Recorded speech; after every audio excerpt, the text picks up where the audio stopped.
Good evening, everyone. Can you hear me? Especially in the cheap seats in the back? Yes, thank you very much. Good evening, everyone. On behalf of the Department of Economics and the Department of Politics and International Relations, I would like to welcome you to the University of Warwick, a beautiful campus, but of course also to Warwick Question Time 2018.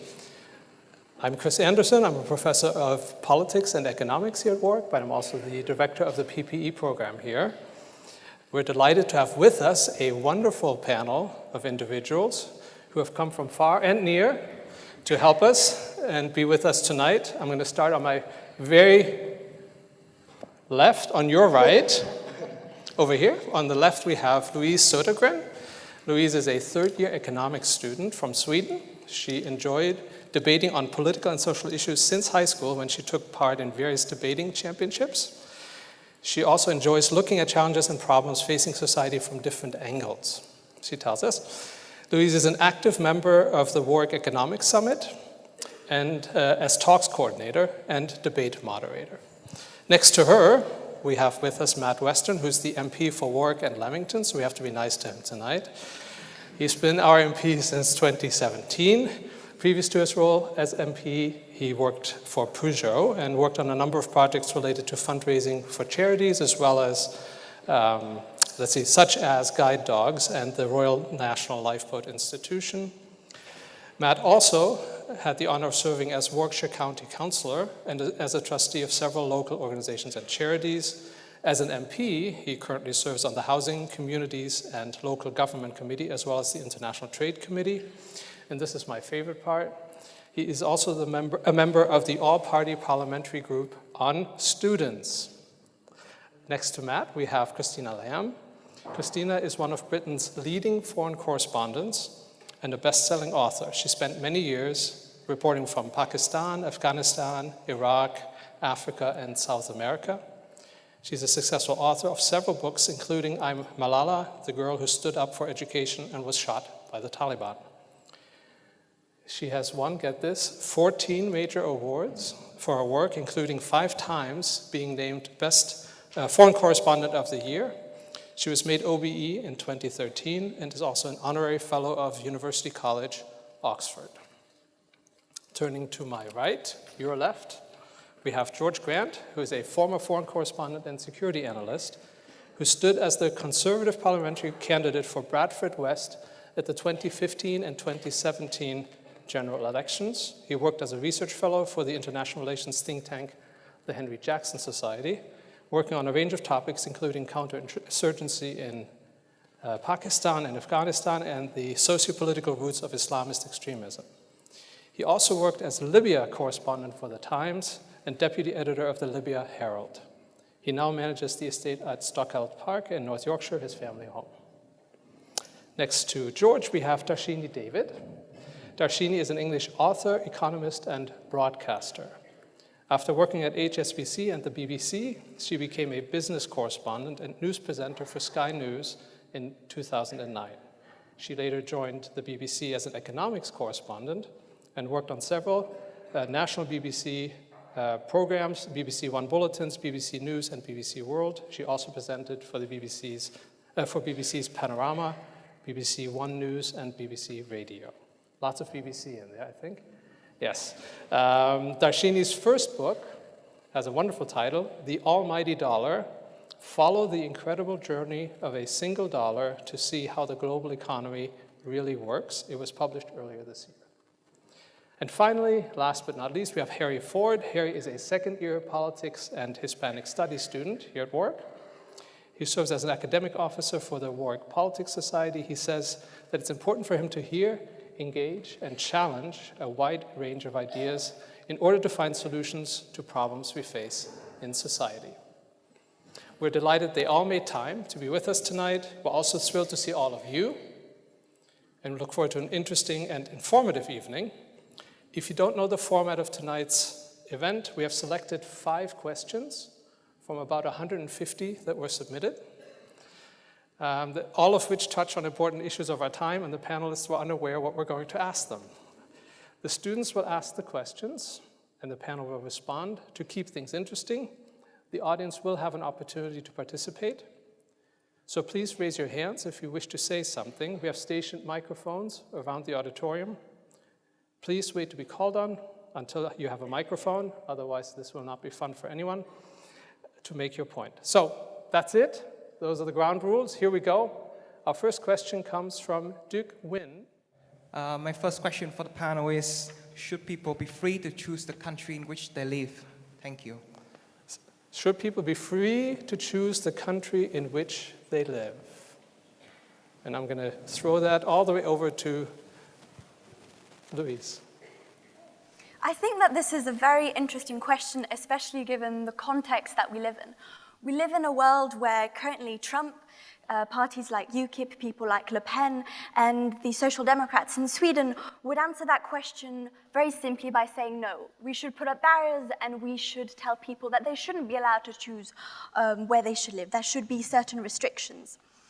I would say that this is an issue because a lot of the problems that these parties face are things like economic downturn, things like unemployment, which they blame on something which isn't necessarily connected to it. Things that could be solved by integration policies, things that could be solved by other things. Migrants, for instance, as we would know, as certain FT articles would claim, often pay more in taxes than in benefits. There are very important economic benefits to migration and to people moving where they want to be. But more importantly, the message that all these parties are often representing is this lack of control. People no longer have control over their lives. They say the solution then is to put up barriers.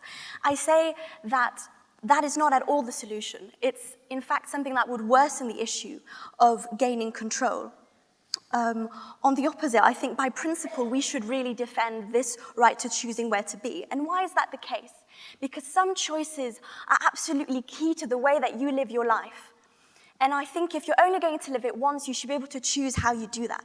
And now this is not a controversial opinion. I really don't think it is. Because often governments let individuals choose their religion, choose what they work, because they understand that these decisions will be key and will be contributing to how somebody will construct their life. And likewise, where somebody lives is important in forming their identity. Where you live is where you wake up.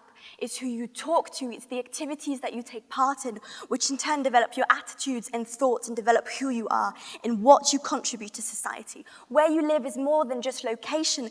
It's about who you become as a person. I think that if we remove this right, we stop people from developing who they are. And what do we have left as people apart from following orders, apart from following instructions set by our bosses, set by our families, and set by people?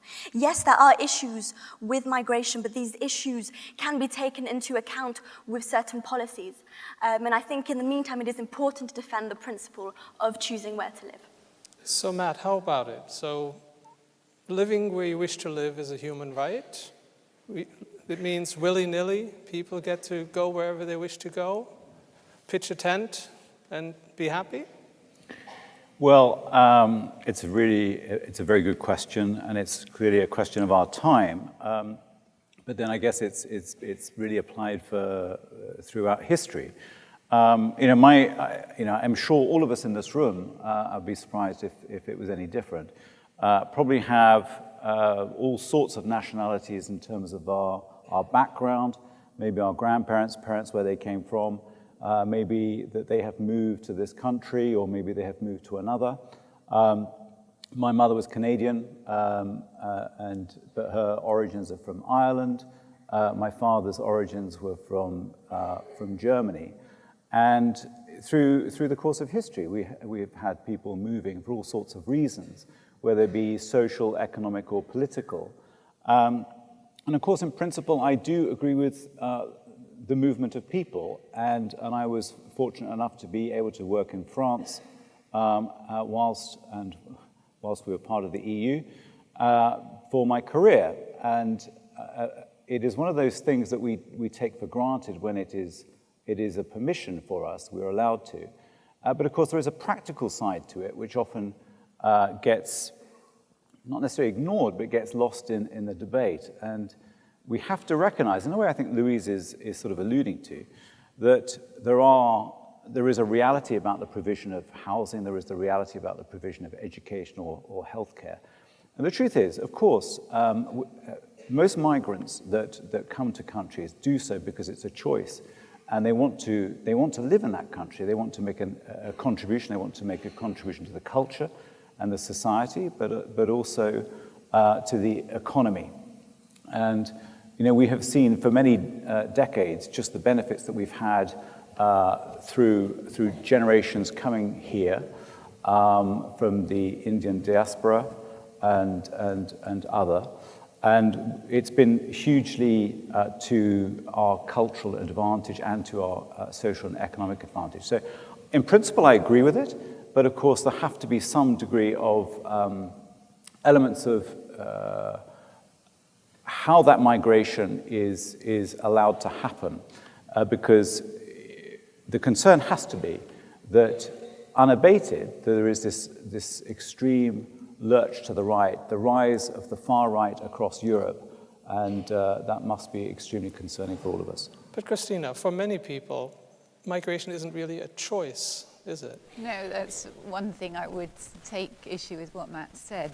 Many people are forced to leave where they come from because of war, because of poverty, because of dictatorship, because in some countries like Eritrea, young people are forced to go and do military service, and that ends up going on for years and years. So, a lot of these people don't have a choice. I think we tend not to differentiate between refugees, which is those people, and I think when you flee for those reasons, nobody wants to leave everything that they've worked for, everything that they know. These are people leaving everything behind, abandoning everything, coming here with maybe, just a phone, which is the most essential tool for a refugee or a migrant.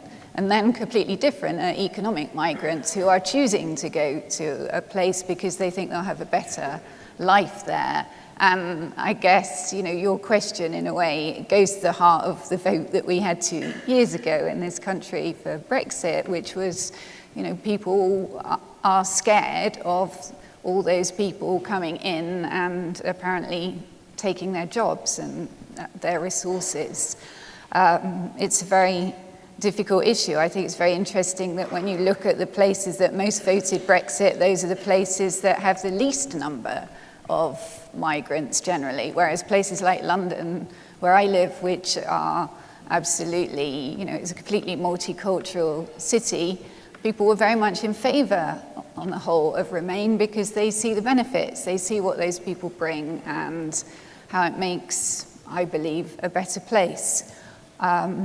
So this is something that our politicians are completely failing to resolve on the whole Brexit issue. It's the heart of the divide in the Tory party today over what kind of Brexit there should be. And we're not at Brexit yet, so hold your horses. Well, I think this is what Brexit's about. If we had not had those completely fictitious posters from Nigel Farage of all the people coming in. I covered the migration crisis a lot as a journalist in 2015, and it never occurred to me that it was going to have this kind of effect in my own country. But George, isn't it fair to say that this is also about the receiving countries? That we have to understand what this does to receiving countries? Is that something that should play second fiddle to people's needs and desires to go where they wish? So the 19th century British imperialist Cecil Rhodes once said that to be born English is to win first prize in the lottery of life. It probably wasn't that much of a controversial view at the time that it was uttered. I suspect it would be rather a more controversial view now. But nevertheless, he had a point. And today, as people who are fortunate to live in this country, we are unbelievably blessed by virtue of nothing more than the country of our birth. And is that fair? No, it's not fair. It's just luck. It's pot luck. And as a conservative, I do believe actually in free movement of people insofar as it is possible. I believe in a globalized economy. But I do think that there have to be national polities to which we adhere. And actually, national identity is a much maligned concept in many quarters, but it is actually integral and much misunderstood component of a democratic system. So I'm a Yorkshireman, as you can all tell from my thick Yorkshire accent. But when I vote as a Yorkshireman, and the vote is for someone who is not from Yorkshire, and it goes against me, or the Labour Party wins, why do I accept that vote? Why do I accept the outcome that a bunch of people who I've never met have voted for a party with which I disagree? It is because I accept my place within the democratic national unit of the United Kingdom. And when that starts to go away, and you find yourself in a situation where people don't accept the legitimacy of the government because they don't share that identity, that is where you run into problems. And you see that in Scotland with the referendum there, a significant minority of Scots no longer seeing themselves as represented adequately by the government of the day, and so they want to break free. Or in Catalonia is another example in Spain. So I think that, absolutely there has to be movement where possible, and when you're talking about asylum seekers and people fleeing persecution, and indeed economic migrants. But do I think this idea that there should be no borders? No, because that ultimately would lead to a situation in which democracy, as we understand it, would be quite impossible. Dharshini, do you have a view? I have plenty of views, yes, absolutely. I think, I know we're talking about Brexit a bit later on, but when you look at what's going on in the world today, I want to talk about Brexit. When you look at what's going on in the world today, the key issues, Brexit over here, Trump, the rise of the far right across Europe, and I think it is one of the most important questions of the time. Should people be allowed to live where they want to live? And I'm really glad you asked that question, because it was a question, and I'm talking on behalf of the media here, we were too scared to ask in the run-up to the EU referendum in 2016. In fact, once when I put it to a politician who's now a very senior member of the shadow cabinet, that perhaps they needed to acknowledge that there were concerns amongst voters, that there were too many people coming to this country, I was shut down and told, it was a racist question, how dare I side with UKIP? But, it is a valid concern of people. Should they be concerned? Well, as we've been hearing, there are two reasons why. Largely, people are on the move in unprecedented numbers. One being, asylum seekers who have been caught up in conflict, who have a very, a desperate reason that they need to move around the world. The other is economic migration, and let's face it, you're all here because you want a better life, ultimately, right? We all want a better life. It's human nature. Is that in the common interest that therefore we should go where the prizes are the highest?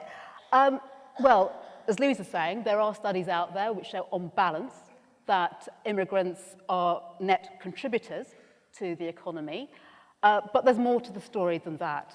When you look around, when you look at why there's a level of anxiety around the country, it's because people are concerned that the resources as they stand, the infrastructure, is not there to bear the number of people who are likely to come. And of course, what we didn't see when we saw the free movement of people within the EU and the accession countries joining and the rest of it, is the volume of people who would arrive. So those are valid concerns. We've seen what's happened with the rise of populism. And even though we know that on balance, migrants do tend to be net contributors because they bring in more tax than they take out in terms of benefits, and we have an aging population, and we need more workers to support that aging population and the growing number of pensioners, ultimately, those migrants too will be getting older, and they'll need more people to support them.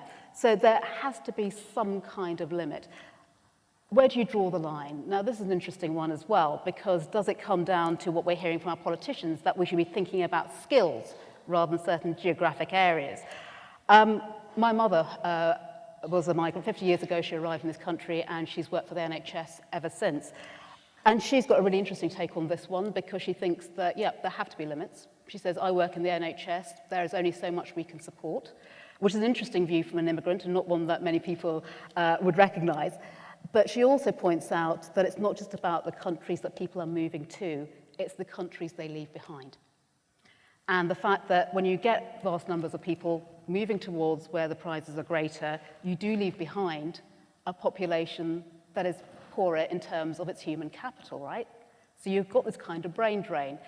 So I think you need to bear that in mind as well. So I'd say, yeah, there are very valid reasons why we shouldn't have any borders from an economic, from a human point of view, but I think the political cost would be incredibly high. Can I just quickly, it's interesting what you just said about your mother, Dharshini, and her view. It's actually not as rare as you would think. So as Chris mentioned, It's not rare, it's just that people are surprised when someone like me says that. Well, yes. So I had the great fortune to twice run in Bradford West as the Conservative candidate, which, as you can imagine, came with its challenges, but is a very strong Pakistani community in Bradford. And I asked one chap, I said, what are your big concerns? And he said to me, it's the migrants, George. There's too many of them. And, he's a Pakistani, and he said, what we got over here, we've got the Polish people coming over here and stealing our jobs.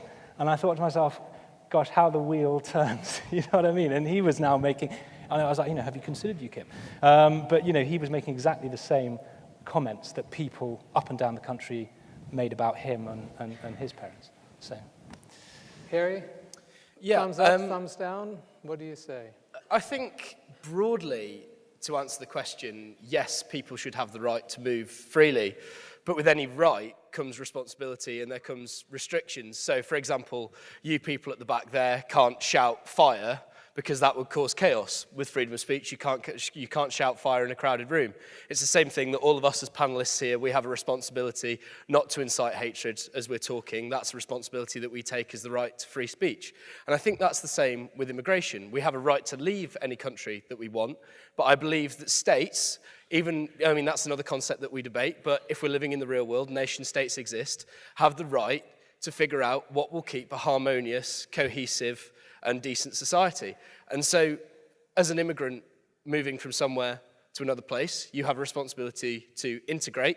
So, as George mentioned earlier, you have a responsibility to make sure that you accept democratic results. So, for example, if you were moving to Britain, you have to accept the right of LGBTQ people. You have to accept the rights of women to be equal. Those are key things that happen if you want to immigrate. And if you're not going to accept those rules that a state puts down, then unfortunately you are not welcome with the values of the state.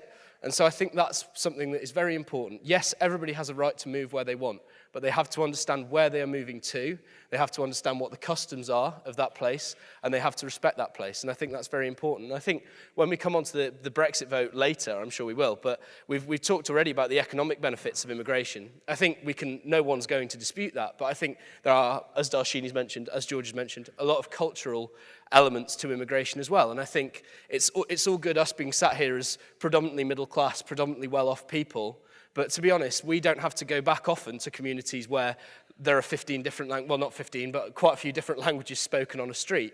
So we appreciate immigration because we get to go to loads of lovely different restaurants and things like that. But I think the thing is that we have to understand cohesion happens at a rate. And the way that we can do that is that we can invest in social programs. So, for example, places like Oldham, Rochdale in the north that have been completely abandoned. Towns are split in half, but there have been good social programs that have been sponsored to try and bring communities together, cause cohesion. So, for example, between a very conservative Islamic population and a very conservative white British population, there has been cohesion. But I think that's why we need to have the sort of monitoring and immigration at a pace, because then if we have that, we can have people sort of come together, they can unite, and then more people can come in, and we can sort of keep building the melting pot, keep sharing cultures. But I think we have to make sure that it's a pace where people don't feel isolated, where it's not creating social tension, and where, effectively, everybody can live together. That sounds like a long list. And a very complex issue, but it feels like we've gotten into the thick of things already. And it's a good point, I think, at which to ask question number 2, but I'm not sure who it's from. Thank you. How do freedom of speech and misinformation coexist in a free society? This is a question about freedom of speech and misinformation. How do they coexist in a free society? Who wants this one? That's a tough one. How many philosophers do we have on the panel? Harry? Yeah. You might as well. I think, to be honest, they exist in perfect harmony. To be honest, the right to spread misinformation is completely covered by your right to free speech. So you can't have one without the other, in my opinion, because, for example, we were talking earlier in the green room. I think when you're in a debate, when you're on, for example, a question time panel like this, I could completely fabricate something, and there is no evidence to say that whether it's true or not, and that is a form of misinformation. But no one's going to shut me down and say that I can't say that because it's my right to say that. So I think in a free society, they coexist perfectly well. There has always been fake news. Fake news has existed basically since the creation of media. I mean, in the 1980s, we had The Sun misrepresenting what happened at Hillsborough. We also had the same thing with Thatcher and the miners at Orgreave, and we had the same with the mainstream news outlets about Iraq and Chilcot. So I think that is one form of fake news. But I think when we talk about fake news and misinformation, 2016 and onwards is on people's minds. And I think to say that fake news has only become a phenomenon now, just because there were 2 results in 2016 that the chattering classes didn't like, I think that is essentially a problem, because if you look at the results that happened, so for example, the UK's vote to leave and the election of Donald Trump, that's what's on my mind, we have to look at why those happened. It wasn't necessarily because lies were being told and the voters were silly and they just lined up and they just didn't really have a clue. Well, one, the reason why Donald Trump won, and a thing that liberals should evaluate, is that Hillary Clinton was an awful candidate. She was terrible. And so the reason why she lost was not because of misinformation and lies, is that she went round to the Rust Belt, didn't even try and engage with people who had been 20 years ago had earned $70,000 a year and now were working 2 jobs earning 35. She basically turned around and said, don't vote for that racist man. Well, people said, maybe that man is a racist, but I know that my economic situations have changed and I'm going to vote for him. So that was a poor candidate. Again, £350 million for the NHS is probably on people's minds when it comes to the Brexit vote. That was a lie. I would completely grant that. But if you look at the Lord Ashcroft poll, which evaluated the reasons for why people voted to leave, that was way down the list. That was about number 18, importance for the NHS. Number 1 was sovereignty. Number 2 was concern over immigration, that's granted. And number 3 was worry about the EU political project. So to say that fake news is a problem in society, I would agree. I don't think anyone should spread misinformation, but I don't think it's had as catastrophic impact as people would make out. And also, as citizens, people have a responsibility to their democracy to research facts. It's no good saying to politicians that they should stop lying to people. Politicians are always going to fabricate things. So, as JFK said, it's not what your country can do for you, it's what you can do for your country. So speaking of responsibility, Harry, yeah. I wonder if the two journalists on our panel have some opinion about responsibility. Your profession is in the business of reporting the news, not making news, but reporting the news. And so there's this issue of journalistic standards and responsibility that you carry to report things in an accurate manner. But I wonder how that butts up against the incentives of people to use information in different ways that aren't always truthful. It can be weaponized.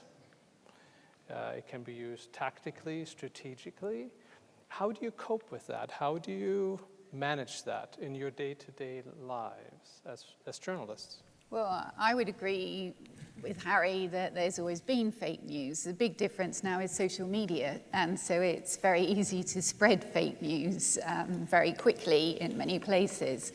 And that's also a challenge for us as journalists from the so-called mainstream media, because we, first of all, what we write is being challenged by some of these other sources. Also, can we take those things as reliable sources? And of course, stuff that just appears on Twitter or Facebook, you don't know where it's come from. So unless it's somebody that you actually know and over time have proved to be reliable, you have to take it with a very big pinch of salt.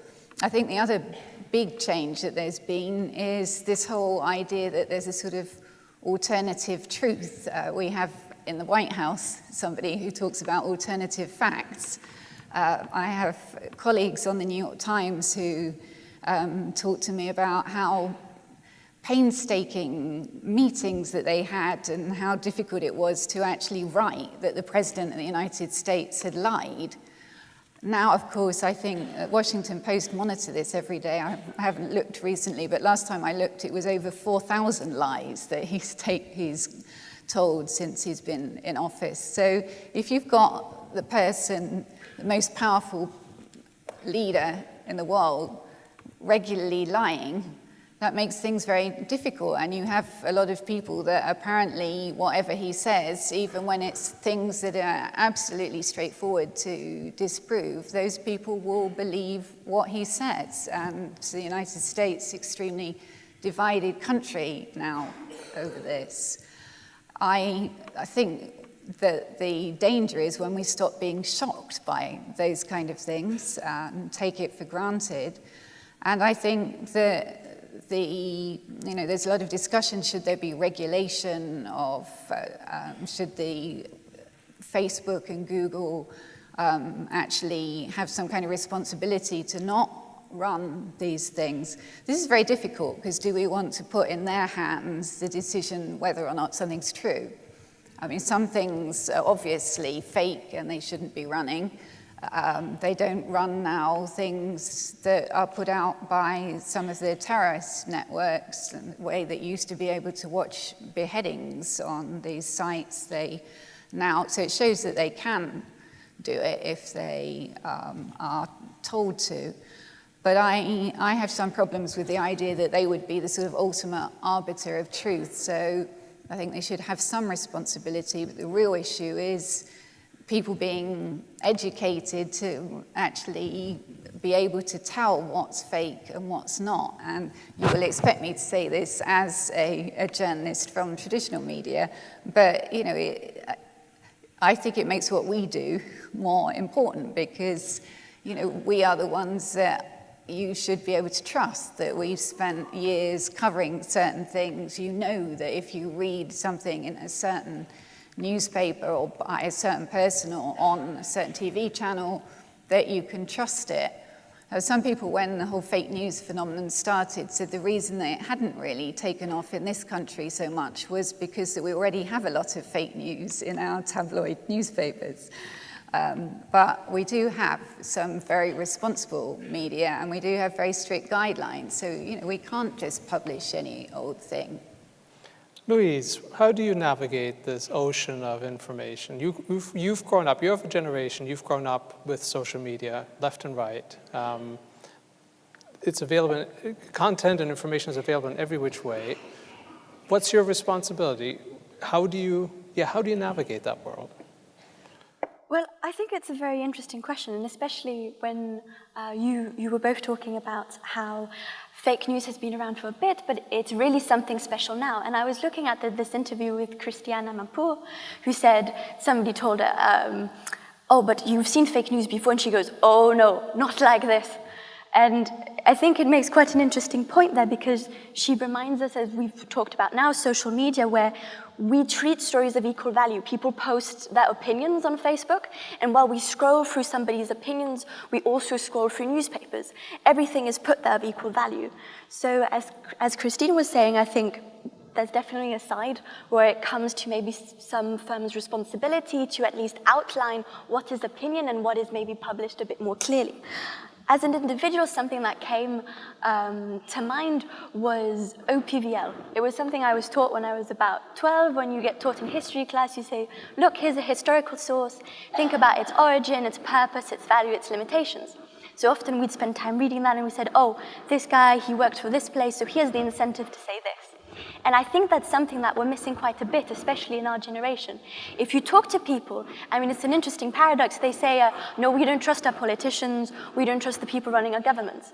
Yet you often seem to be believing everything that they tell you. If Trump says, we could solve the economy if we stopped migration, if somebody on the Leave campaign told you, we'll bring back £30 million for the NHS if you Brexit, people tend to buy it in, tend to absorb it, rather than stop and think about it. And so I definitely agree with Christine that it's in terms of an education system, in terms of teaching people to critically think about what they're reading, who's writing it, and why they're writing it. But isn't misinformation, the technology has made it so easy to spread misinformation across borders, across different types of people in ways that wasn't possible before. And when I think misinformation as a political scientist, I think elections.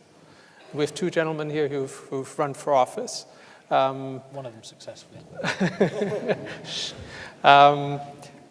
Does it affect how you engage as an office holder and or as a candidate?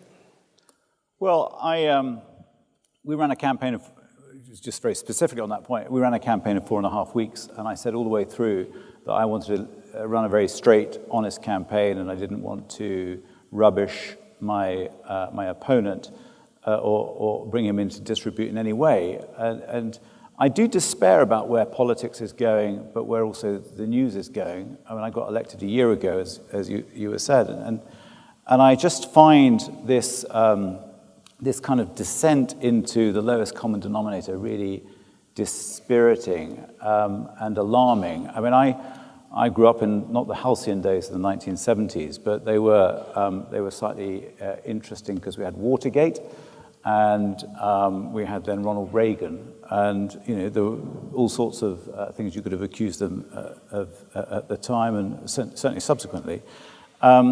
When Harry said sort of politicians always fabricate, I think was what you said. I absolutely do not. Okay, I will not, and I am determined not to, because I think you have to stand for trust and integrity. It's really crucial that we win back the respect of the population.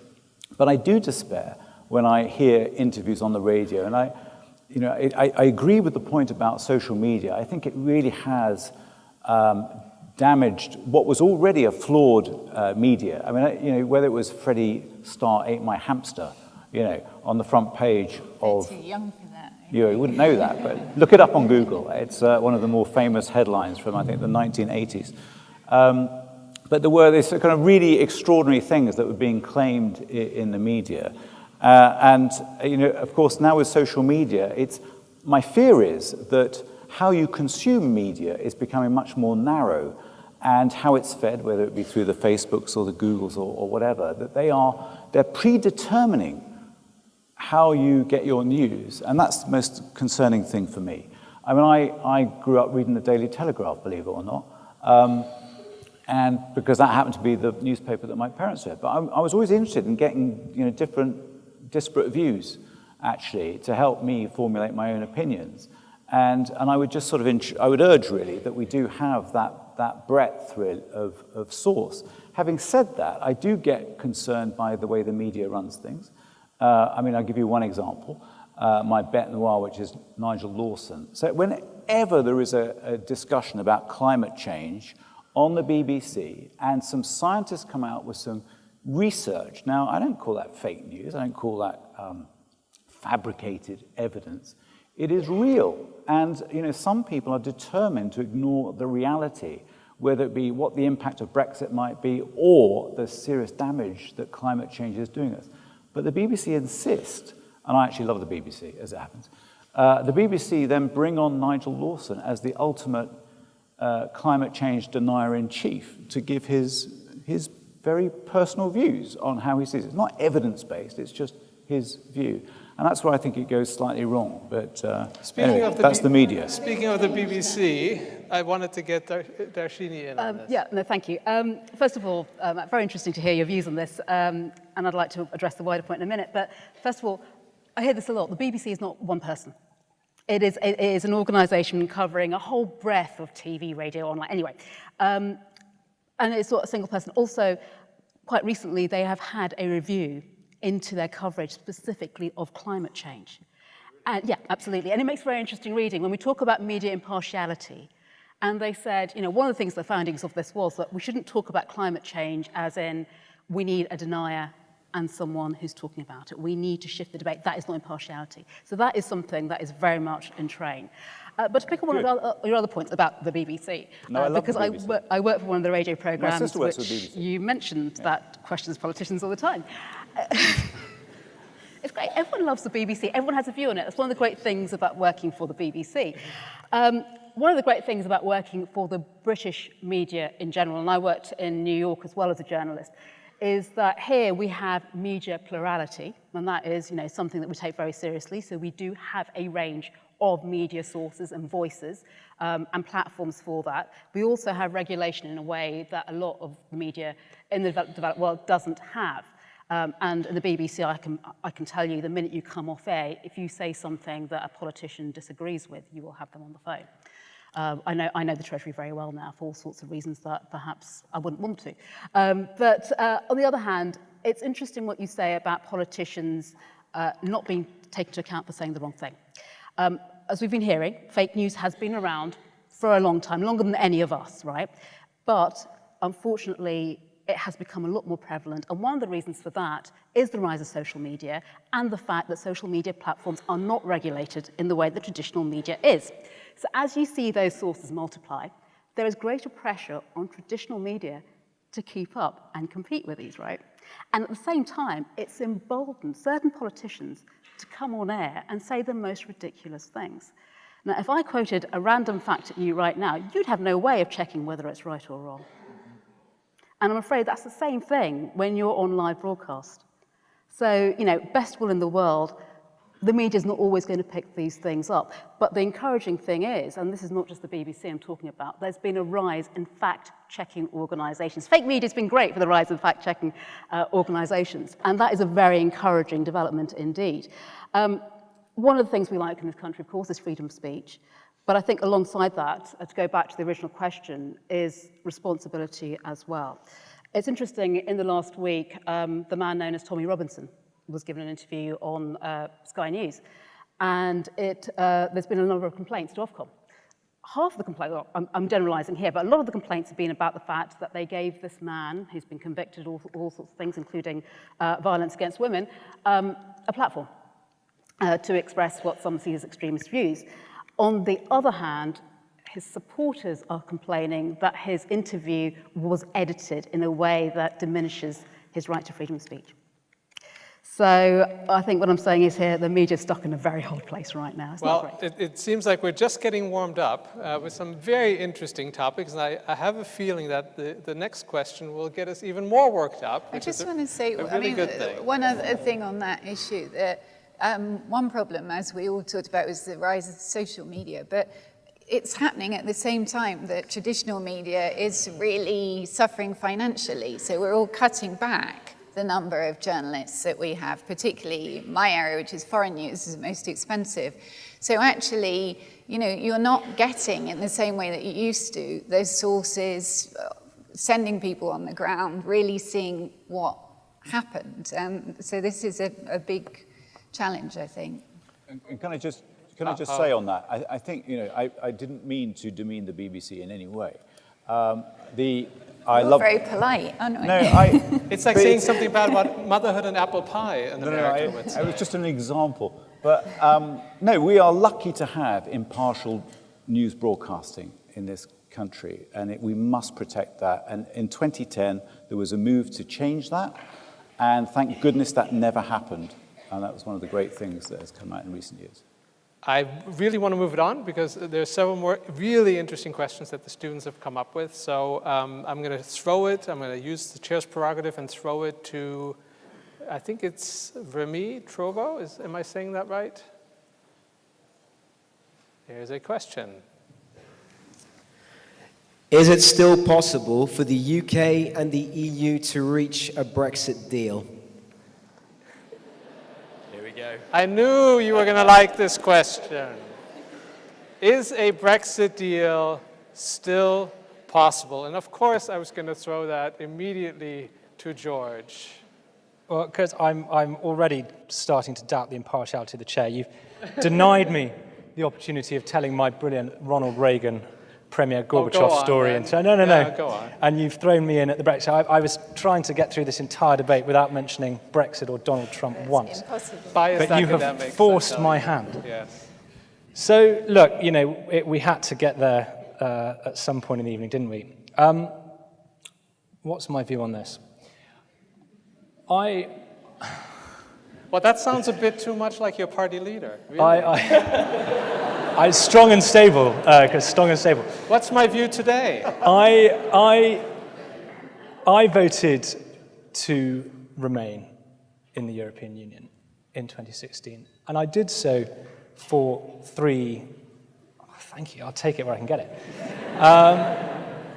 I did so on balance for 3 reasons. I wasn't convinced by the economic case for leaving. I was concerned, and I'm on record as having been so, about the constitutional implications for the United Kingdom, specifically vis-à-vis Scotland and Northern Ireland. But I was also worried about the broader strategic implications with regards to a revanchist Russia and what it might mean in Eastern Europe. That being said, the decision was taken to leave. And that result just has to be respected. And, I am amazed at, the way that this debate has gone, and I'm deeply discouraged by it. When a vote like that happens, you have to respect the result. We live in a parliamentary democracy, which is, by definition, constitutionally, a representative democracy. Ordinarily, we elect our MPs to make the decisions for us. So when you outsource that decision in the form of a referendum to the public, that makes the result even more sacrosanct, and it needs to be respected even more fully for that.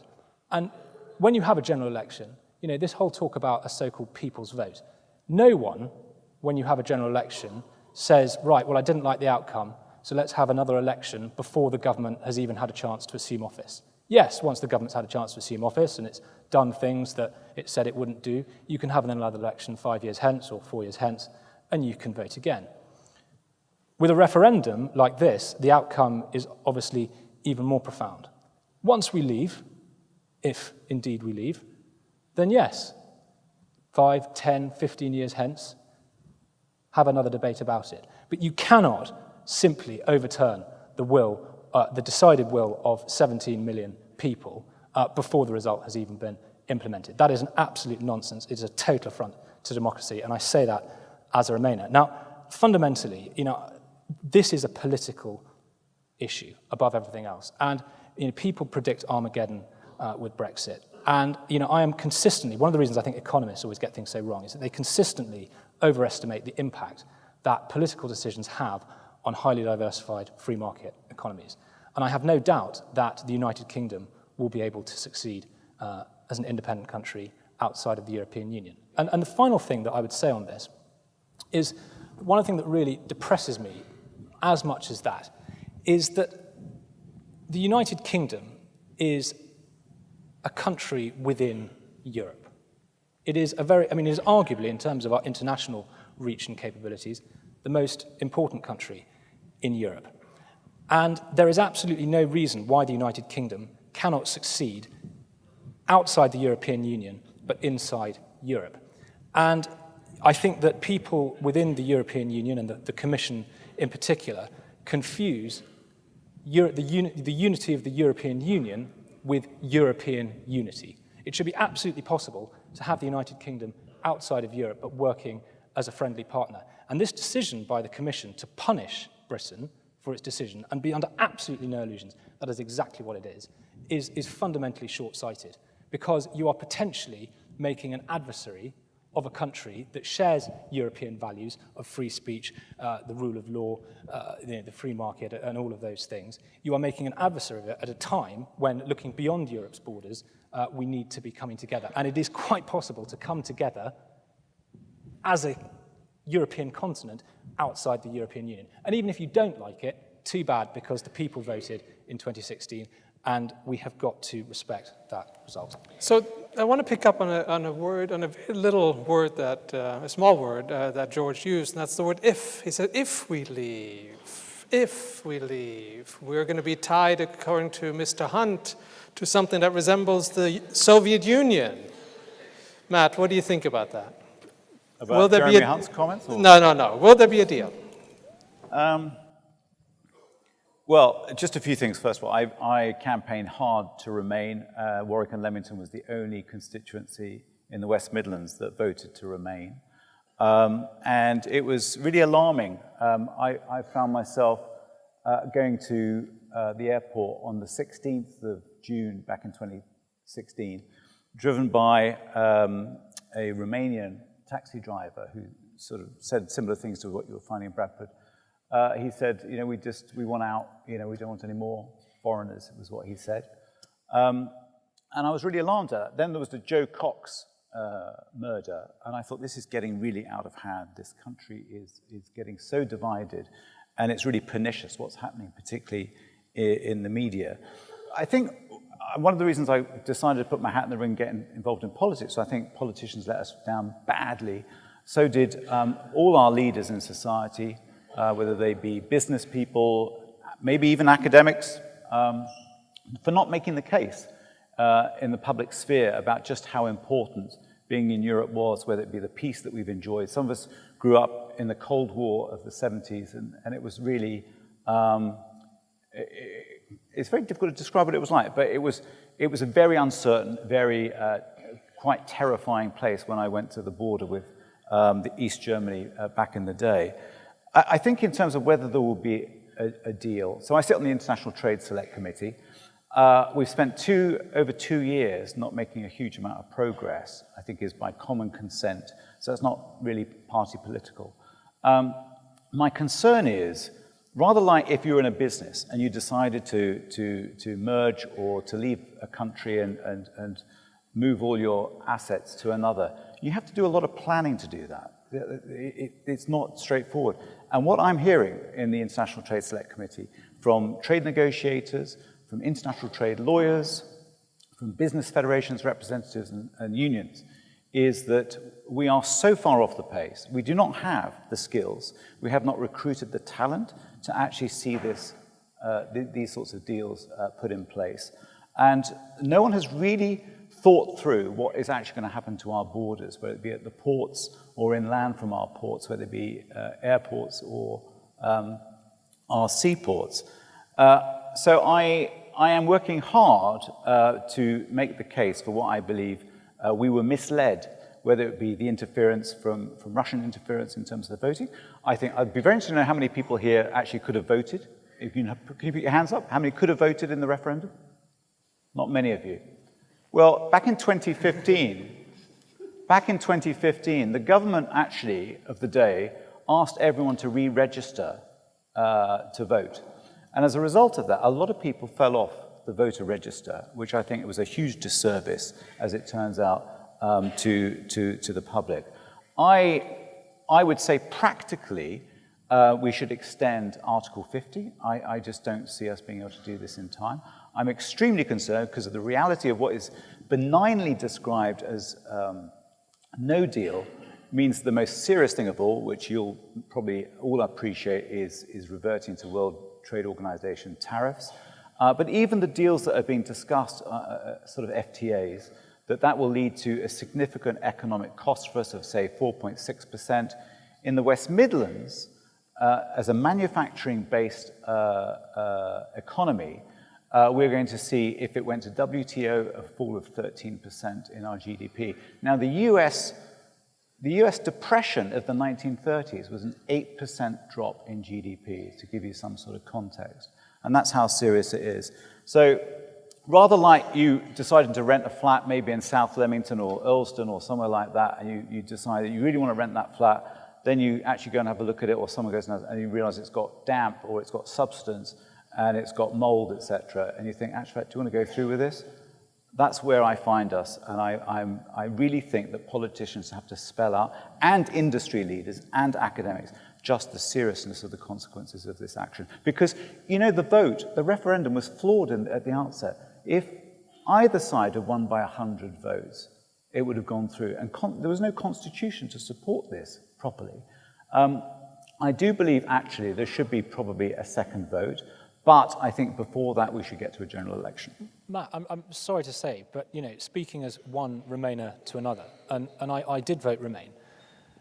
That argument that it's basically what you're doing is sitting here and debating as though the referendum hasn't happened and making the case for remaining in the EU because of the negative economic consequences that may or indeed may not result. But that debate happened in 2016. But it didn't. But We it did, and voted on the basis and we're of now things saying that weren't it's true. like renting a flat in South Leamington and finding that there's mold on it. Yeah. Well, there's plenty of people who, if Jeremy Corbyn, or indeed a Conservative, is elected, would say, well, the hypothetical government, has got mould on it. I don't like the look of it one little bit. Let's vote again. That no, that's not the way that it works. You might not like the result, but the result has to be implemented. So why shouldn't we have...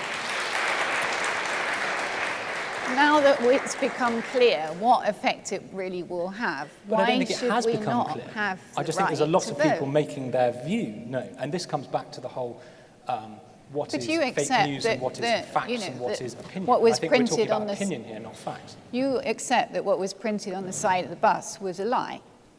I said I'd vote to remain. But it wasn't high on people's voting priorities. That's the point. Irrelevant of whether it's a lie You're or not. taking people for didn't mugs, vote basically, for saying that they were so reason. stupid, they were so No, misled. I'm saying that there was, first of all, we talked about fake news. I also think, that we, the traditional media, have to accept some guilt here because we, for years, ran stories about, the EU, the fake bananas, the bendy bananas that you weren't supposed to have. And, it was every newspaper used to compete to have more and more ludicrous stories about what the EU regulations demanded. Most of these stories were completely untrue. So we created a kind of impression in this country that all the EU was about was causing difficulties for people.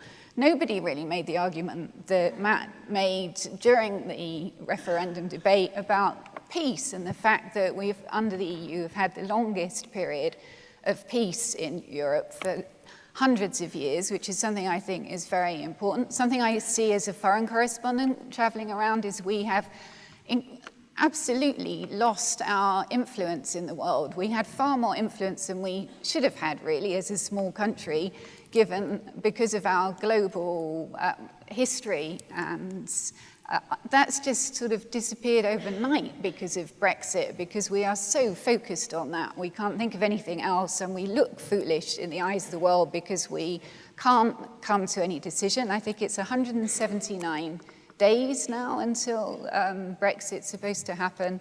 It feels like we're on a cliff edge, basically. I think our politicians have, on both sides, have made a shambles of this, and I believe, as an individual living in this country, that seeing what is happening here, I should be given the right to vote on what we're going to do, and now that it's become clear. Well, so I do wonder, if I can say, I do wonder how the two people on this panel who, statistically speaking, will have to cope with the aftermath of Brexit for the longest period of time, that would be Harry and Louise, feel about all of this. Well, I think the discussion that we're having now at the moment is quite interesting because it shows how we disagree about so many of the fundamentals, about how Brexit took place, how the referendum took place, about what we should be doing now. And in a way, I think that will help us answer the question that was asked, which is, will there be a Brexit deal? And I think that because of all of this maybe lack of organization, you could put it, in the short run, there may not be a deal. Because we're faced in this sort of chicken game where Europe has wants to definitely defend their side. It's their interest to defend Europe and their ideals, and it's in the UK's interest to defend theirs. And how far will we go, given the disagreements are over fundamental issues, over these massive red lines rather than any details? And there's so many stages for rejection. There's May in the EU, May in Chequers, May in Parliament. So many ways that this could crumble down, at least in the short run. But I want to think about the long run, and I think that at that point, it doesn't make sense to not have a Brexit deal, because if we see at any leaked reports, we generally see that not having a Brexit deal would be bad for the economy. The EU pushing away from the UK would be a bad thing. At this point in time, the EU says, let's punish the UK. This is the idea that they have because they want to protect EU ideals. But I think what we have to remember is also the fact that the EU is comprised up of individual countries who want to defend their domestic economy, and who also are closely tied to the UK. With France, for instance, Macron, I think it's quite important to him in terms of military support. The UK is still one of the leading military support agents around the EU. So I think in the long run that a Brexit deal is definitely something that is in everybody's interest. And so at the moment we are in this bit of a mess. We're in a chicken game. We don't really know what to do. But I think it's important to consider that no matter what happens, we must find some sort of deal. Harry, I give you the last 30 seconds on this. I'm sure we'll come back to it in some guys. If it's 30 seconds, I'll make it brief. I think one thing that will probably unite all the panel is that the negotiations have been a disaster from start to finish. And I think, personally, as someone who supports Brexit, a lot of people will be surprised that I don't think it was a good idea in the first place to have a referendum on the issue, because, to be honest, when there is a referendum, the people who advocate for it, the people who vote, all of them have a different reason for voting. And once people have voted, the politicians who have basically led this, I mean, as we saw, Gove and Boris led it, and effectively they had this sort of cartoony thing, as Rod Liddle said on Question Time the other night, where they basically stabbed each other in the back and everybody fell away and no one's taken responsibility for this thing anymore. If there was a government that was elected and committed to taking Britain out of the European Union, I think we might be in a bit of a better place. I mean, since Boris Johnson's resignation, all 4 great offices of state are held by Remainers. So it's effectively like asking the people if they want to vote for a 55% tax rate, loads of investment on the NHS, and asking George Grant to implement it. I mean, it makes no sense, to be honest. I mean, never know. You don't have my stance on. this is literally the issue that we have. And so that's why the negotiations have been such a failure, and Chequers is such a failure, is because the Prime Minister doesn't understand what Brexit is. She wants to keep us as close to the European Union as she possibly can. That's what she sees as beneficial. But actually, if we had a sort of a free trade agreement with the European Union, we'd be out of the political structure, which is what people voted for. I think this is where Remainers actually lose the argument, is that they focus far too much on economics. If you made a more cultural argument, I mean, I know you laugh at that, but it is interesting. Like, if you made a more cultural argument as to why we should be European and the European Union needs reform and things like that, I mean, I think we could all agree that there's a lot wrong with this organisation. It's fundamentally anti-democratic. I think... What happened to the 30 seconds, Harry? Sorry. Come on now. It's a big issue. But I think that's the thing, is that when you just talk about economics, I think a lot of people voted for it knowing, and if you look at polls and analyse polls, a lot of people voted for it knowing that they'd be poorer, knowing that there would be a short-term economic impact. I think people genuinely did vote for Brexit, and for cultural reasons, they want power near to them. I think that's why some people voted that way. And so to say just economic reasons and let's get out is...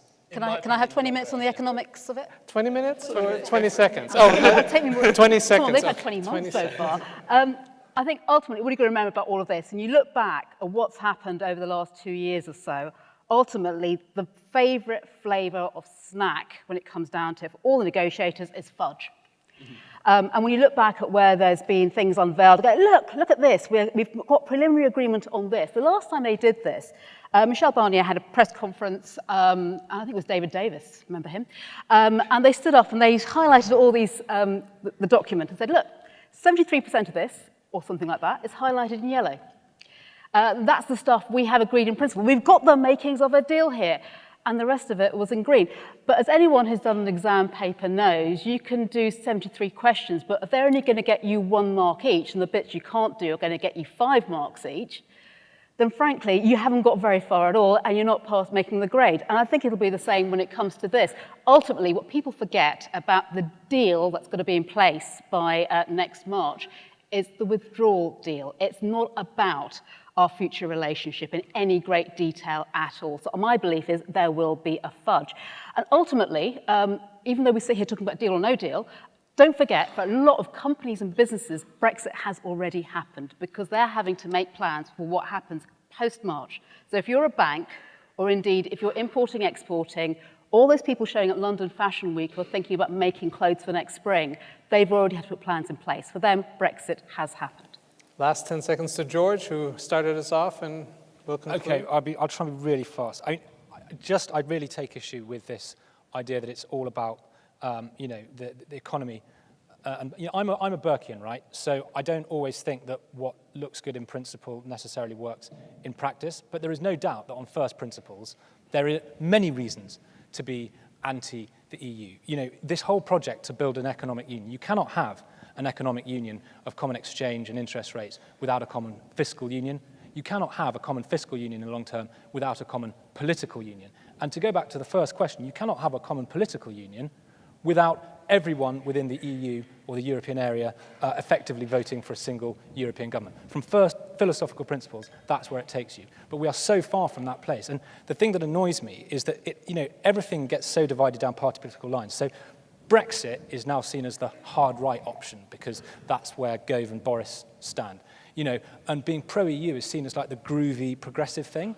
And this is just complete nonsense. Anyone who's read Yanis Varoufakis, as I have, will know that the EU is anything but groovy and progressive. It is a deeply protectionist, insular club, that punishes people mercilessly who deviate from the party line.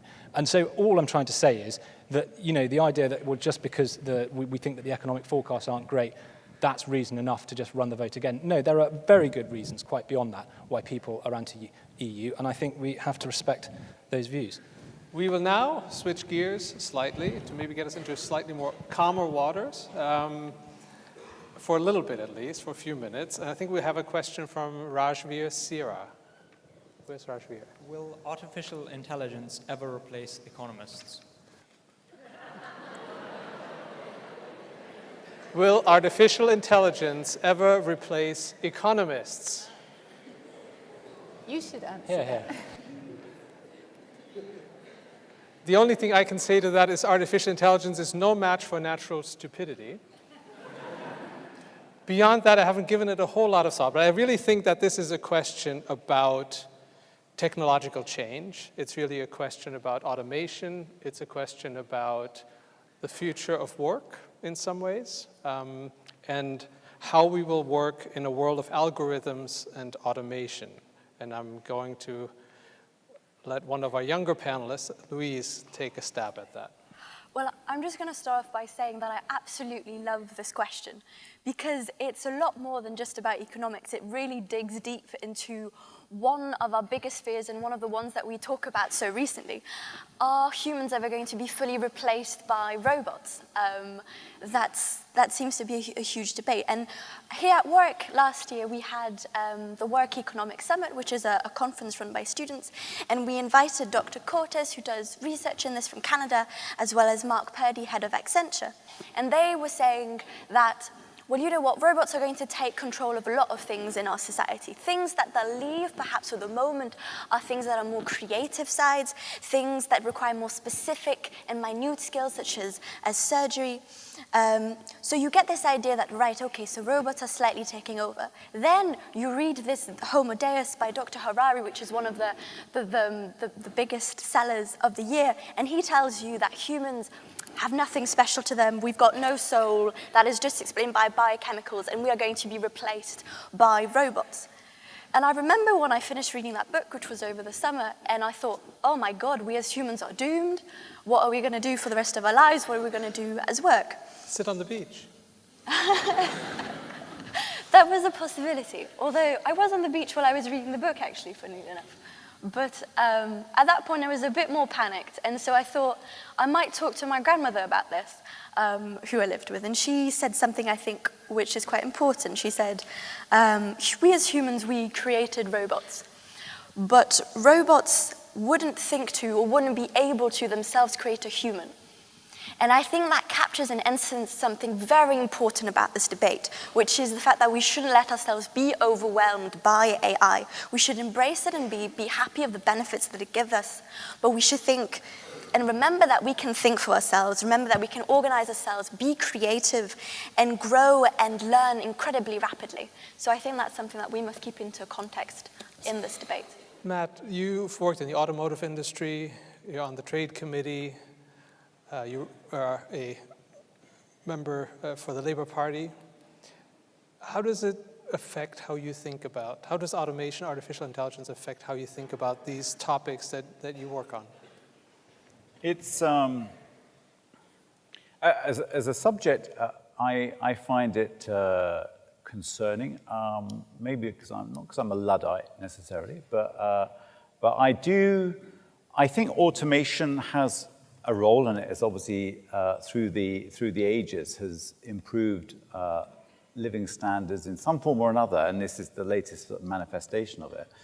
My concern with it is just kind of where it takes us, whether it be sort of algorithms and their knowledge about us, or whether it be the impact on the economy, and therefore what is our purpose? What are we doing here? Whenever I go into the supermarket, I always go to, or try to go to the counter where there is actually someone serving, as opposed to going to one of the machines that just does the code reading. And you might say, well, what's the difference really? But I am concerned about what will work look like in 20, 30 years' time, and whether we actually decide that we're all going to work in some sort of cooperatives or something, and mutually support one another, whether we'll be all working in social care, or whether we're all sort of writing code to design this autonomous and artificial revolution. In the vehicle, if I can just use one example, and that's in vehicle and automotive. So having had conversations with Jaguar Land Rover and others, and everyone's very excited about autonomous vehicles, and I can understand why. But when you realize what the kind of consequences of it are, I mean, there can be potentially environmental benefits, there can be fewer vehicles on the road, but then you're taking away potentially the livelihoods of drivers, delivery van drivers, or taxi drivers, and so on. So you have to think, well, what does that mean? And even the car manufacturers are beginning to think about, well, what does this mean for our society? Because if people don't have work, then they're not going to consume anyway, so they're not going to be buying those products. So I do believe that we have to have a long look at what the consequences of this are. And people like John McDonnell is convening all sorts of groups to do this, that whether it means that we get to some sort of standard wage that everyone receives, irrespective of whether they're working or not, I don't know. But personally, I think we as humans need to be involved, we need to engage, we need to have some purpose. And work has always given that to us. So I'm just fearful about what this might mean in the long term. Dharshini, do you have a view? Oh, yes, absolutely. I think, going back to the original question, you don't need AI to push economists out of work. Who here was born in 1992? Okay. Back in that dark age, the Economist carried out a survey, and it went out at the beginning of the year and asked a number of different groups. One group were economists, one group were company CEOs, another group were dustbin men, refuse collectors. And they asked them for their predictions for the economy in the year ahead. Guess who came out top? It wasn't the economists, it was the dustbin collectors. So ultimately, you know, economists have always had a bit of a bad press and a bad rap. I always talk about economic forecasting as being a bit like making a cake. I mean, you can sort of say, right, I'm going to make a chocolate cake, here's the recipe. What you get out the other end, you can all use the same model. What you get out depends on the assumptions you start off with, frankly. You can make a model say anything you want it to say, ultimately, and that is one of the things. I think economists have a lot to fear from AI, but then so do a lot of professions out there. I worked with Stephen Hawking briefly a couple of years ago. I don't quite subscribe to the view he was putting forward to then when he was saying this could be the end of the human race as we know it. But on the other hand, I do think we do need to be mindful of the future of work and what this actually means. Does it mean that we're going to have to train for different careers? Does it also mean that we're going to have to think about work and leisure time in a different way? Bill Gates has put forward this idea of a universal basic income. Is that the future? Is that something that we can make AI work for us? Ultimately, though, what we know from previous kind of revolutions like this is that ultimately, in the long run, it's led to more net job creation rather than job destruction.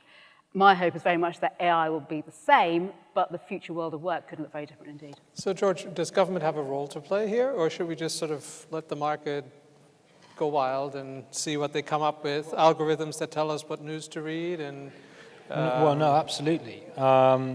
If it's all right, I'll actually finish with that and start somewhere, start somewhere else. So I won't comment on economists. I don't believe in profanities, but I will answer this question with regards to healthcare. So I sit on the board of, I'm advised the board of a mental health charity in Hong Kong called Mind Hong Kong. So it's the sister charity of Mind UK. And we're looking at developing an artificial intelligence program to assist in providing virtual counselling services, specifically for people who either can't access a human counsellor or for whatever reason they're not in the right headspace to do so. And it's a really exciting project that could make a huge difference to a lot of people's lives. And, you know, if you look at it more broadly, you think about GPs. When you go to the doctor and you've got an ailment, they might diagnose you correctly or they may misdiagnose you. Now, in the globalized world, where someone picks up a disease in Benin, and then that night they fly to Washington or Nairobi or Dubai, diseases can traverse the globe in the most terrifying fashion, almost instantaneously. And so doctors now need to be conversant not only with the diseases in their country, but potentially the diseases in every country in the world. And that's almost impossible. So imagine a system where you had an AI system that was familiar with every single research paper that had ever been written on every disease, and moreover, whenever someone else produced a new piece of research, it uploaded to the system and all your virtual GPs knew the answer instantly. I mean, that could be utterly transformative. On the flip side, I absolutely share the fears that Matt and others have put forward about what it could mean for employment. Whether this is a Luddite concern or not, only the future will tell. Dharshini's right that with almost every major advance, there's been people who've said, well, this is going to put people out of work, you know, principally in the Industrial Revolution. But actually what happened is that it created new jobs that people, by definition, weren't able to envisage previously, because if they had, they would have, you know, done them already. But to go back to your point, Chris, about government and the free market, my real concern with AI is not about the free market running wild with it. It's about the power that it can give to governments and is already giving to governments. And you look at what's happening in China, where they are implementing now this system of so-called social credits. Has anyone heard of this, the social credit system in China? Yeah, a few hands going up, which they hope to have by 2020. And this will use AI in conjunction with CCTV cameras across the entire nation, such that every single person, wherever they go, will be monitored. And you will accrue or lose social credits. So if you are married, that will be a positive thing. You will gain social credits. If you go to the supermarket and you buy nappies, that will be seen. You've probably got children, you're a responsible member of society, you will accrue social credits. If you jaywalk, that's negative. You will reduce the number of social credits. You get positive social credits, you're going to be able to reserve hotel rooms more cheaply, get access to less, you know, to a mortgage with fewer obligations. But similarly, if you get bad credits, you're going to be frozen out of the system. And of course, what is happening already is journalists who are critical of the government get their score marked down, and people who are obviously unquestionably loyal in what they say get marked up. And so, you know, basically you're talking about a virtual totalitarian dictatorship. So, you know, that terrifies me. The same system that can give your virtual GP access to every bit of research in the world, so that if I turn up in Dulles Airport with Ebola, it knows instantly what that is, can be abused equally in the most monumental way. And knowing human nature as I do, and being a small government conservative, that does give me some serious cause for concern. On that very cheerful note, this actually leads us, I think, to the next question. I think that would be, timing-wise, our last question. Oh, there's, okay, go on. Is it all right if I just add something? Because Yes. I just, when Dharshini, you were saying one thing which made me think of an idea. You said, you talked about economics, and as an economics student, I must say I was slightly offended by the fact that you said you can make the model say anything you want. That's the truth, I I'm would like afraid. to know that is not the aim of what an economist does. We try to find assumptions that are as realistic as possible. And it's true we may start with more simplistic models and try to build that up. But through debate and through empirical testing, we try to get as close as we can to that explanation. But thinking about that, that does make me think as to why economists may not be eradicated by AI, and as George was saying, why human still are relevant, because humans have that aspect of curiosity, of questions. Humans are not told that this is what you should be doing, this is your one sole purpose, compared to what a machine does. And I think that's what leaves humans with a purpose to life, especially in terms of researching so far. Journalists are already being replaced by robots. It's very true. There are these programs, right? Yeah, Washington Post, I think, had 850 stories last year written by robots. That's a lot of robots. Who's clapping? Thank you. All right, then. So before this becomes too controversial, I will ask Saskia Alexandra Taward to ask her question. Where is she? There she is. Hi. So my question is, how do you think the West's relationship with China will evolve from this point forward? Thank you. So speaking of China, how will the West's relationship with China evolve from this point forward? George has painted a very interesting picture of what a government can or cannot do to its citizens, something we probably in this country wouldn't want too much, although we're probably the most CCTV'd country in the world that I'm aware of. Who wants to take a stab at this one? The West and China. Do you have a view? Yeah. I mean, the rise of China, I think, is one of the big issues and dilemmas now for countries in the 21st century. China will be the biggest economy. We see at the moment the trade war with Trump, and I think one of the dangers is not so much the rise of China, but how the West deals with it. China hasn't gone the way people thought. I think that people hoped that as there was economic growth and wealth, that people would then want more political freedom and respect for human rights, and that hasn't happened.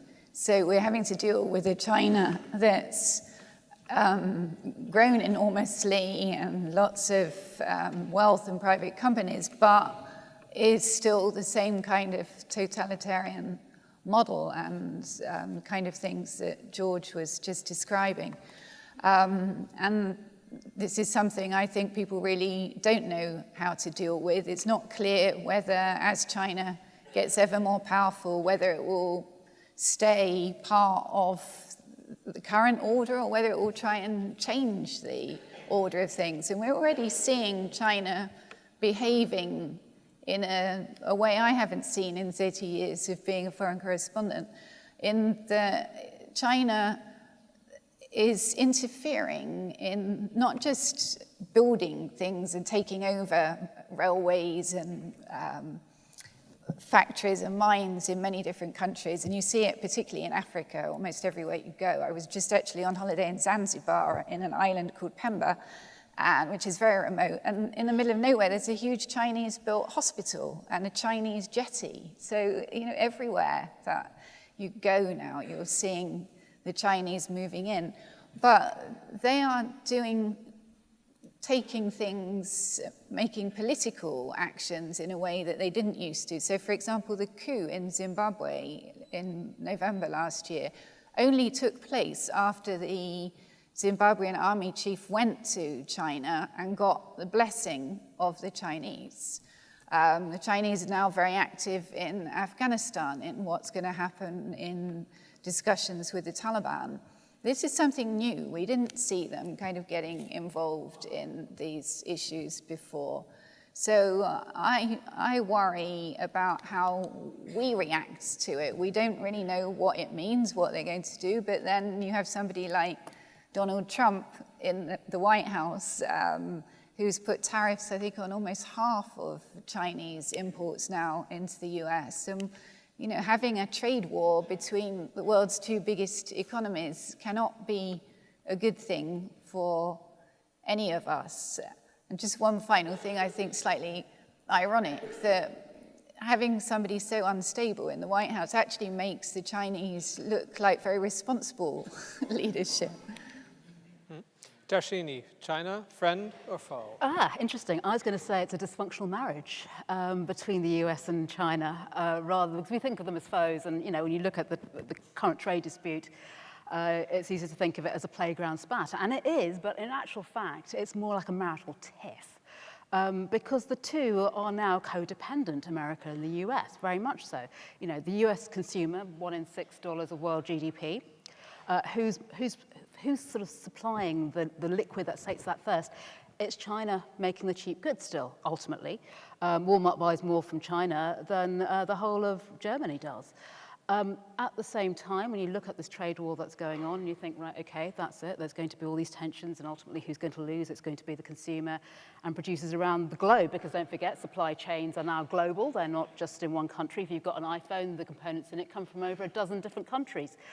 But it's more than that even, because when you look at how this all works, of course, China has the factories, China makes the stuff, it ships it over to the US pays in dollars, China has all these dollars, part of those dollars go back into buying treasuries bonds, right? They're buying government bonds. In the US, they're owning that debt. They're kind of almost, they're fueling that fire. They're keeping that fire going. It means the American consumer and the government can keep spending ultimately. So does China want to hold the US to ransom by saying, that's it, we're cashing in the bonds? No, it doesn't, because it's a nice, stable investment, and they like having a little bit of the American economy, and they know that Uncle Sam is good for the money. So the two of them are really independent. China's, as Christina was saying there, is recycling those dollars into investing around the globe, particularly in Africa. The New Silk Road, it's all about growing its power and influence. So China is, I think, going to be an increasing power on the world stage, but it is very much interdependent on the US, and therefore I think the current trade dispute cannot be underestimated when it comes to the impact on those two major economies. But until the Chinese government is ready to relinquish a bit more control over the currency, then that currency is not going to be a major player in global stakes, and I think that is going to hold China back ultimately. So if this is true, there's this interdependence, which I think we all realize, don't we need a unified, stable European Union in this geopolitical scenario where you have sometimes these disputes, but don't you want a counterweight of some kind? Anyone? Matt, what do you think? Well, therein lies the issue that, yes, I mean, just to cover off a couple of the points and maybe just to echo them, I think the real concern is just how, particularly African nations, are getting into such serious debt with China. There was just, 60 billion was just added the other week. And it's almost like there's this drug and you just can't get off it. You need more of it. And it's really worrying because if you can't pay off your debt now in Africa, there's just going to be more infrastructure, more access, and more influence that is going to be conceded to China. And just hearing Christina saying that was news to me, but it's really quite alarming. But we're also going down that route ourselves, and I can't remember if it was Hinkley B or C or whether it's the new nuclear power station up in Anglesey. But I think that's now funded by the Chinese government, and we're seeing a lot of this infrastructure being put in around the world by China because we're struggling with our balance of payments really to keep up with them. But as has been said, I mean, the renminbi is being depressed artificially, and therefore has made their products even more attractive. So there is a debate to be had. But to answer the question that Chris has just raised, it's that's my fear really, is with the UK leaving Europe, if that should happen. Then where will the UK be? Now, trying to strike a trade deal with China or with the US, and we've just seen what's happened to Canada and Mexico recently, is going to put us in a very difficult position because I'm afraid to say it's all about mass, as you know, and scale. Rather like two businesses merging, it's always the bigger player that dictates what happens. And I think it's really going to be tough for us outside of the EU to come out of any negotiations with China very well. I'm sort of two minds about it in the sense that democracies don't play the long game usually. We have elections, politicians care about getting into office again and then doing a few things that they promised voters. And that sort of short-termism makes us worry about the here and now. In that kind of a political system, the long view will not ensure political survival for you. China, on the other hand, has a political system that I think allows leaders to look at the very long run and play the long game. I would respectfully disagree with the chair. Excellent. And I'll come on to why in a second. So anyone who has read their Thucydides, as I'm sure all of you have, will know his theory that when one great power rises and another falls, at the point where they start to, the shift takes place, war usually ensues. And I think that we all can hope and pray that that will not be the case with respect to the rise of China. But I do think, and you know, there is no doubt that China is rolling. I mean, you know, you've mentioned Africa. I was in Hong Kong a few weeks ago, and I was in Laos a few days after that. And I was in the jungle in northern Laos, don't ask me why. And there was, you know, the Chinese are just rolling through. There's this high-speed railway. They're just literally smashing through the jungle, and they're connecting. It's all part of the Belt and Road initiative, which, you know, optimists say is part of connecting all of Asia. Pessimists say is binding all of Asia to China's embrace, and realists say is probably somewhere between the two. But I think the idea that the Chinese long game and that China's linear growth trajectory is assured, I think, is very far from certain.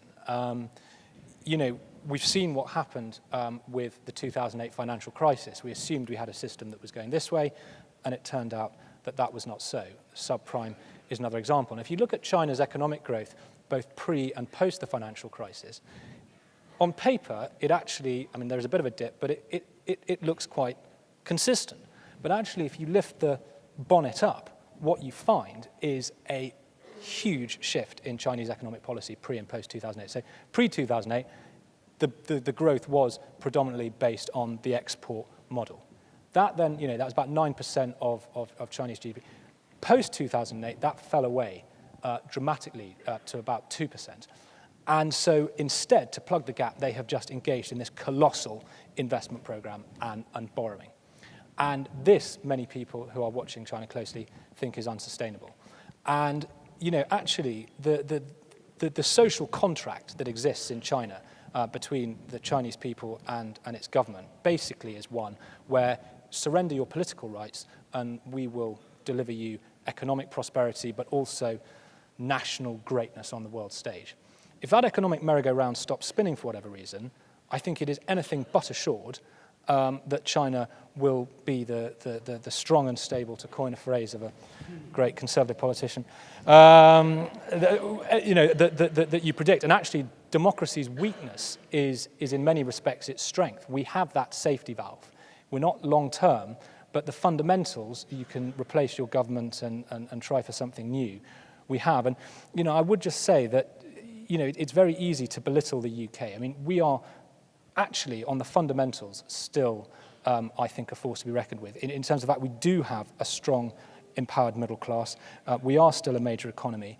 And we have those structures in place that not many countries do. And China... Hang on a minute, our incomes haven't risen on average in 10 years. I'm not going to go into domestic UK economics. Well, but what I'm saying is that the fundamentals that make for a stable society, historically, China does not yet have. And if the social contract breaks, then there is every possibility, I think, that China will not become the preeminent power that everyone is predicting will definitely happen. I'm afraid we will not resolve the future of China tonight, but the good news is that we live in and work and study in a university where we can ask all kinds of interesting questions about these and other topics. We've come to the end of this evening's program, so I would like to thank all of our panelists very much for making our way here and participating.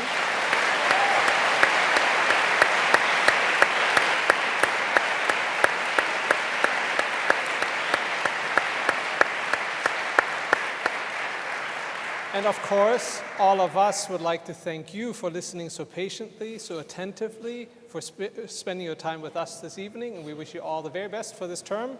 We will see you next year.